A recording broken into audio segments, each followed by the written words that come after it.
সকলকে জয় যিশু। প্রিয় শ্রোতা, বটপপের পক্ষ থেকে আমি পাস্টর বিপ্লব সরকার আপনাদেরকে আজকে স্বাগত জানাই। আজকের বাইবেলের যে অংশ রয়েছে সেটা রোমীয় তার ২ অধ্যায় ১ থেকে ১১ এবং আজকের যে বিশেষ আমরা টাইটেল দিয়েছি সেটা হলো ঈশ্বরই বিচার করেন। যদি আমরা বিশেষ করে ১১ পদ দেখি সেখানে আমরা দেখতে পাই লেখা রয়েছে ঈশ্বর পক্ষপাতিত্ব করেন না।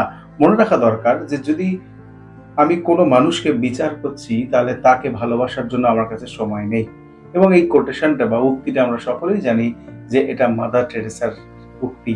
এবং বাইবেল আমাদেরকে পরিষ্কারভাবে বলে যে বিজ্ঞতা সহকারে যখন আমরা কারোর প্রতি আমাদের কোনো রায় বা আমাদের অভিমত পোষণ করে থাকি সেটা সঠিক। কিন্তু বিজ্ঞতা ছাড়া যখন আমরা কাউকে বিচার করতে যাই, কখনো, কখনো এটা এমন হয়ে দাঁড়ায় যে আমরা তাদের কাছে নিজেদেরকে ভালো প্রমাণ করার চেষ্টা করি। প্রিয় শ্রোতা, বাইবেলের শিক্ষা অনুসারে আজকের অংশটি আমাদেরকে মনে করিয়ে দেয় যে ঈশ্বর আমাদেরকে বিচারের অধিকার দেয়নি, কিন্তু এই বিচারের দায়িত্ব ঈশ্বর নিজের কাছে রেখে দিয়েছেন। এবং স্পষ্টভাবে বলতে গেলে বিশেষ করে আমরা যখন একজন ব্যক্তির হৃদয়ের বিচার করে থাকি তখন আমরা নিজেদেরকেও দোষী সাব্যস্ত করি, কারণ এই অংশে বলা হয়েছে তোমরা যেভাবে অন্যের বিচার করো সেই একই বিচারে তোমরা বিচারিত হয়ে যায়। তাই মনে রাখা দরকার ঈশ্বরের বাক্য আমাদেরকে এখানে অনুপ্রেরণা দেয় যে আমরা যে ঈশ্বরের দয়া এবং ঈশ্বরের ভালোবাসা রয়েছে সেই দয়া এবং ভালোবাসা পর্যন্ত যেন আমরা অনুতপ্ত সহকারে যেতে পারি। এবং পাপ আমাদের জীবনে যা আমাদের একটা বিশেষ একটা শাস্তির কারণ, সেখান থেকে যেন আমরা নিজেদেরকে দূরে সরিয়ে রাখতে পারি। ঈশ্বর সমস্ত কার্যের বিচার করে থাকেন, কারণ ঈশ্বর ন্যায়পরায়ণতার সাথে বিচার করেন এবং ঈশ্বর পক্ষপাতিত্ব করেন না। তাই যখন আমরা ঈশ্বরের কাছে আমাদের জীবনকে তুলে নিয়ে আসি বা আমরা ঈশ্বরের কাছে নিজেদেরকে রাখি, সৃষ্টিকর্তা আমাদের প্রতি তার সমস্ত দায়িত্ব পালন করেন।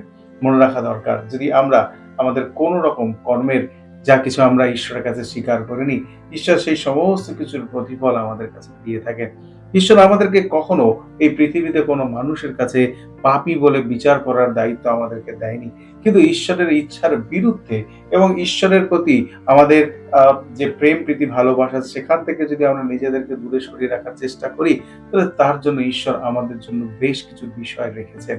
প্রিয় শ্রোতা, আজকের এই সময় আমি আপনাদেরকে বলতে চাই যে আমাদের কাজ কারো পাপকে শনাক্ত করা নয়, কিন্তু কোনো বিশ্বাসী রূপে কোনো মানুষ যদি সেই পাপের পথে থাকে তাকে সেখান থেকে ফিরিয়ে আনা এবং পাপের সম্পর্কে তাকে সচেতন করা আমাদের দায়িত্ব। মনে রাখা দরকার, তাকে সচেতনতা মানে এটা নয় যে তার বিচার করা, কিন্তু তার অর্থ যেন আমরা প্রেম এবং দয়ার সাথে তার প্রতি আমাদের কোমল প্রদর্শন দেখাতে পারি।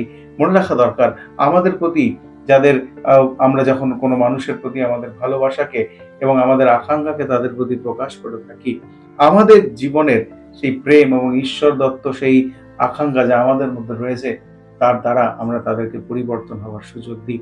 বিশেষ করে একজন লেখক তিনি এরকম বলেছেন, যখন আমরা ভদ্রতার দ্বারা অন্যদের কাছে আমাদের নিজেদেরকে প্রকাশ করি তখন তারা মন্দ বিষয় থেকে নিজেদেরকে দূরে রাখার জন্য উৎসাহিত হয়ে থাকেন।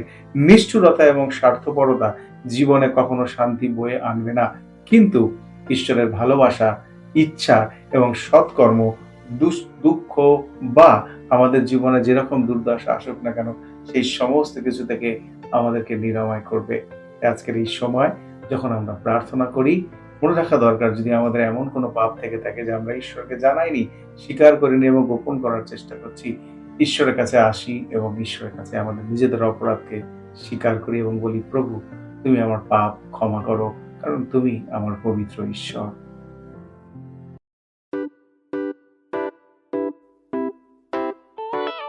পুরাতন গেল শেষের পাতা।